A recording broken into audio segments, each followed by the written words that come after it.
चूसत रहब होले होले आई बड़ा मजा जी। चूसत रहब होले होले आई बड़ा मजा जी। बनी के लिपस्टिक रहब ओठवे परानी जी।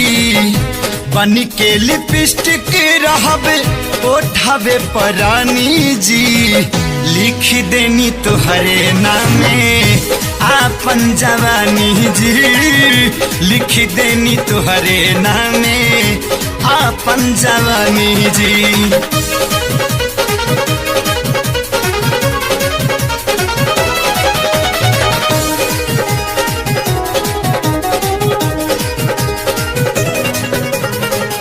आंगे आंगे बस जा तू बन के सिंगार हो। आँखिए में बन के रहब कजरा के धार हो। आंगे आंगे बस जा तू बन के सिंगार हो। आँखिए में बन के रहब कजरा के धार हो। खुला बात तोहरा खातिर दिल के दरवाजा जी। खुला बात तोहरा खातिर दिल के दरवाजा जी। चूसत रहब होले होले आई बड़ा मजा जी।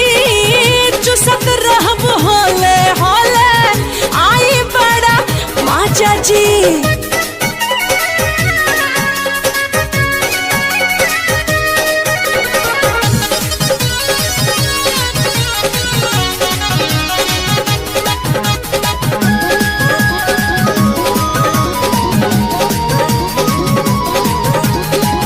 कोमल कलाई के तू बनी जैता कंगना।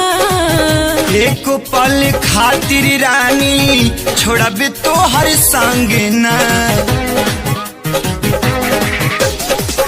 कोमल कलाई के तू बनी जैता कंगना। एक पल खातिर रानी छोड़ब तो हर संग ना। तरसत जवानी में तो शारदा पुरा जाजे। तरसत जवानी में तो शारदा पुरा जाजे। चूसत रहब